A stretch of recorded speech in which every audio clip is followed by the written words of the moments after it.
70-70. Apôtre Hiro Célestin, vous avez la parole. Auditeurs, auditrices, je vous salue dans le puissant nom de notre Seigneur Sauveur Jésus-Christ. La croix de Jésus-Christ. Pourquoi est-ce que je compte partager ce thème? Parce que nous avons appris de part et d'autre que Jésus-Christ a porté sa croix pendant longtemps et ensuite on a passé la croix à quelqu'un d'autre pour pouvoir aider Jésus-Christ. Mais entre ce que les gens disent et ce que la parole de Dieu dit, nous allons voir ce qui est exact. Sans plus tarder, nous allons aller en Luc 23, verset 26. Il est écrit: comme il amenait, il prit un certain Simon de Cyrène qui revenait des champs, et il le chargeait de la croix pour qu'il la porte derrière Jésus. La croix ici, j'aimerais qu'on change ça par bois. Parce que jusqu'à la fin, vous allez comprendre pourquoi je parle de bois. Donc ici, nous voyons que c'est Simon de Cyrène qui a porté la croix de Jésus. Donc Jésus n'a pas porté de croix. C'est ce que nous dit Luc. Et lorsque nous allons aussi en Marc 15, versets 21 à 22, il est écrit: il forçait à porter la croix, c'est-à-dire le bois de Jésus, un passant qui revenait des champs, Simon de Cyrène, père d'Alexandre et de Rufus. Et il conduisit Jésus au lieu nommé Golgotha, ce qui signifie lieu du crâne. Donc Luc dit que Simon de Cyrène a porté la croix de Jésus. Marc aussi dit que Simon de Cyrène a porté la croix de Jésus. Et nous allons voir Matthieu. Matthieu 27 à partir du verset 31 à 32.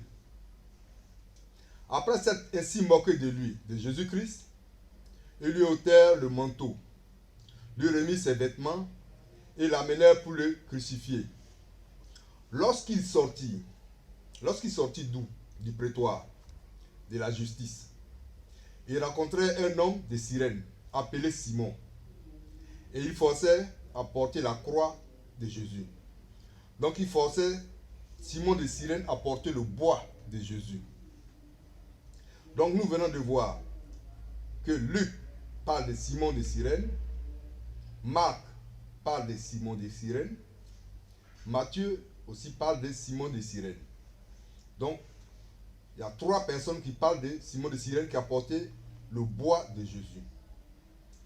Maintenant nous allons en Jean 19, verset 17, où il est écrit: Jésus portant sa croix arriva au lieu du crâne qui se nomme en hébreu Golgotha.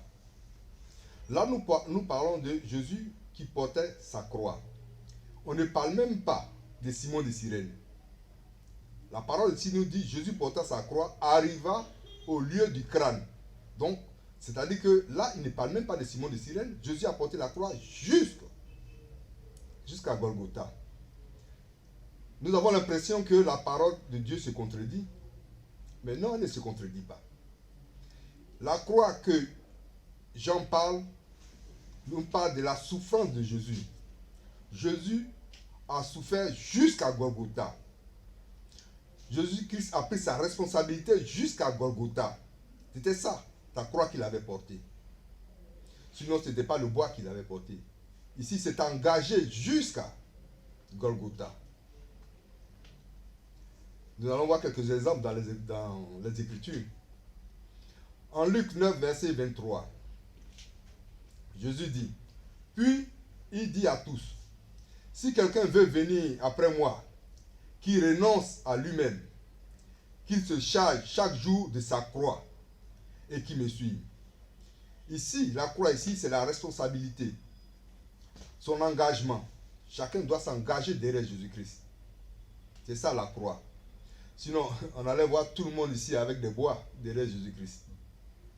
Non, ici c'est l'engagement, la responsabilité que nous devons avoir vis-à-vis de la parole de Dieu.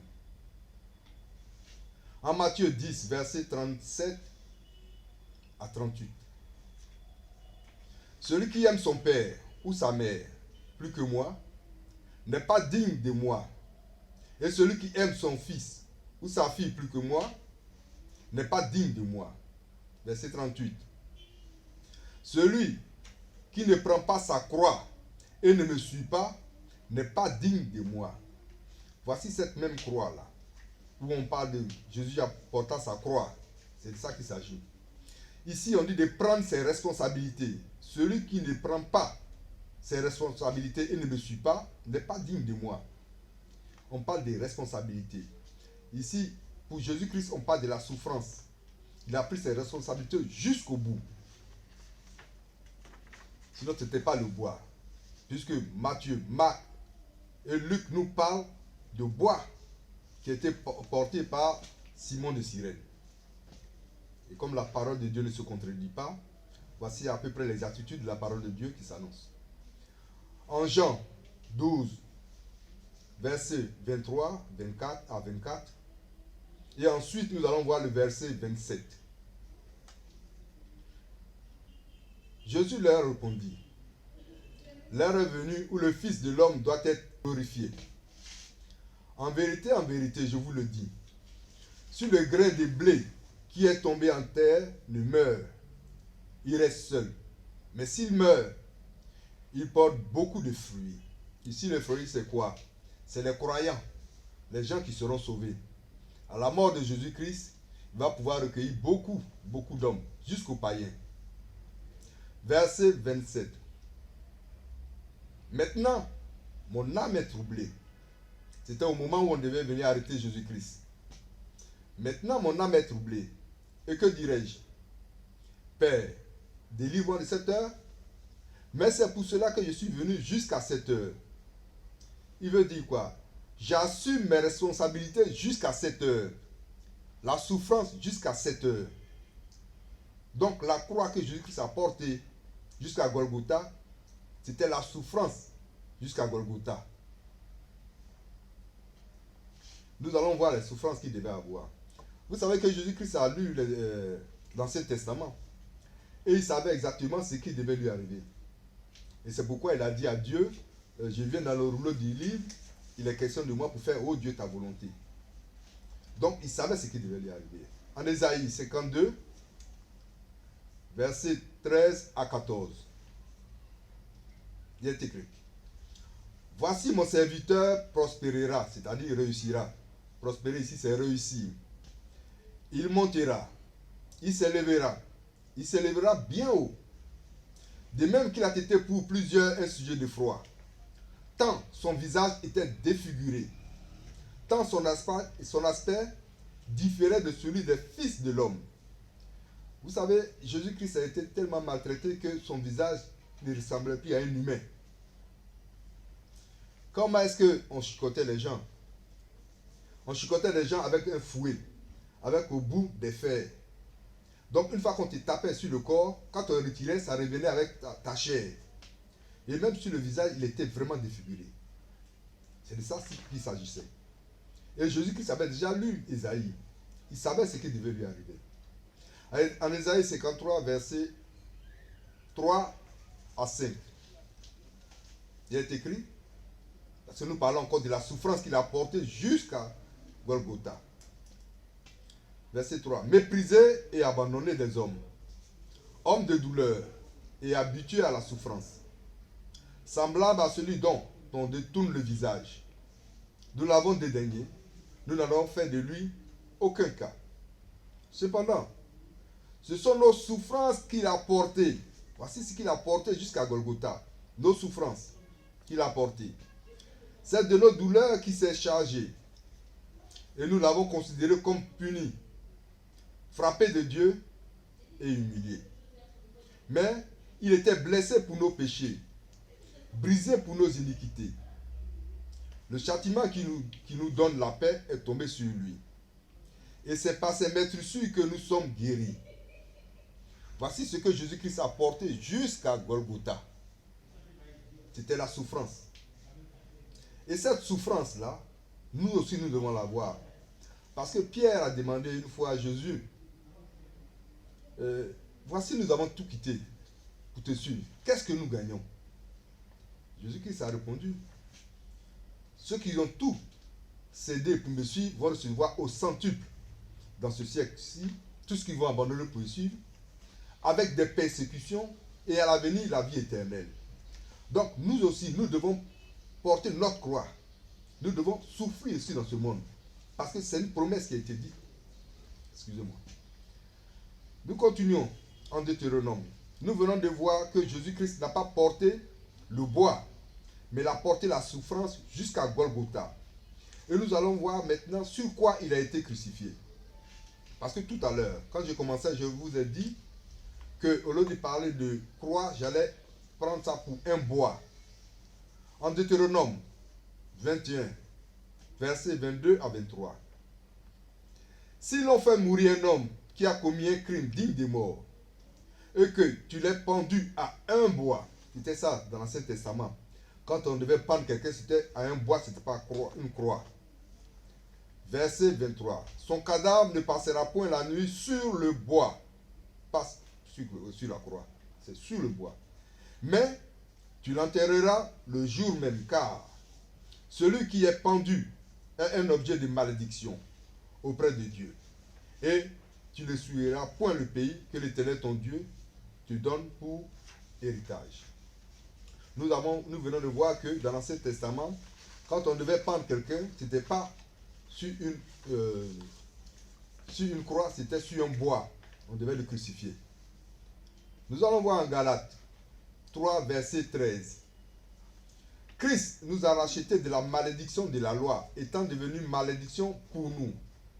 Car il est écrit, maudit est quiconque est pendu au bois. Jésus-Christ a été pendu à un bois, pas une croix. Les mains de Jésus-Christ n'étaient pas à l'horizontale, mais à la verticale, sur le bois. Puisqu'il n'y avait pas de croix, c'était sur un bois. Donc ses mains regardaient le ciel. Et il y avait une corde qui était attachée à sa hanche. En Acte 5, verset 30 à 32. Le Dieu de nos pères a ressuscité Jésus, que vous avez tué, en le pendant où? Au bois. On n'a pas dit à la croix, au bois. Dieu l'a élevé par sa droite, comme prince et sauveur, pour donner à Israël la repentance et le pardon des péchés. Nous sommes témoins de ces choses, de même que le Saint-Esprit que Dieu a donné à ceux qui lui obéissent. Ici, on parle du Saint-Esprit, et on met en majuscule. On donne l'impression que c'est Dieu. Non, c'est le don. Donc ça devait être écrit en minuscule. Et lorsque nous lisons, nous sommes témoins de ces choses, de même que le don que Dieu a donné à ceux qui lui obéissent. Alors là, la parole de Dieu s'ajuste. Lorsqu'on laisse en majuscule, on attribue ça à Dieu. Mais quand c'est en minuscule, c'est attribué au don. 1 Pierre 2, versets 20 à 25. En effet, quelle gloire y a-t-il à supporter de mauvais traitements pour avoir commis des fautes? Si vous supportez la souffrance lorsque vous faites ce qui est bien, c'est une grâce devant Dieu. Et c'est à cela que vous avez été appelés. Parce que Christ aussi a souffert pour vous, vous laissant un exemple afin que vous suiviez ses traces. Et lorsque Jésus-Christ disait de prendre notre croix derrière lui, c'était ça, de pouvoir souffrir aussi, de pouvoir endurer la souffrance.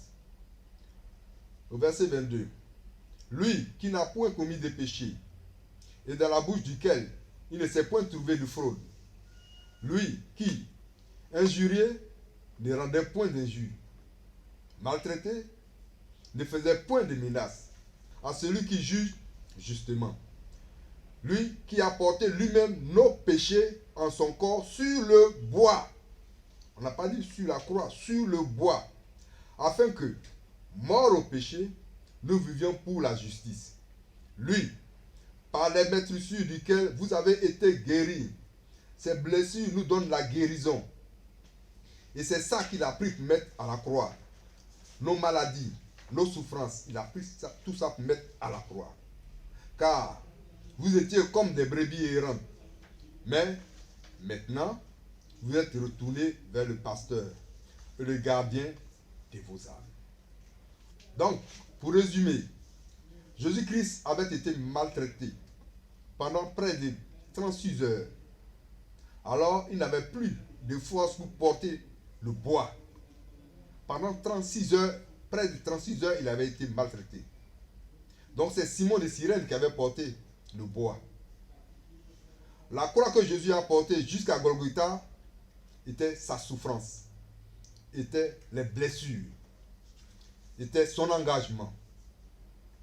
Jésus-Christ a été crucifié, non sur une croix, mais sur un bois. Voici comment la parole de Dieu marche avec une exactitude mathématique. À Dieu seul, sage, soit la gloire pour des siècles et des siècles. Ainsi soit-il. Bien, merci, apôtre Yobo Célestin.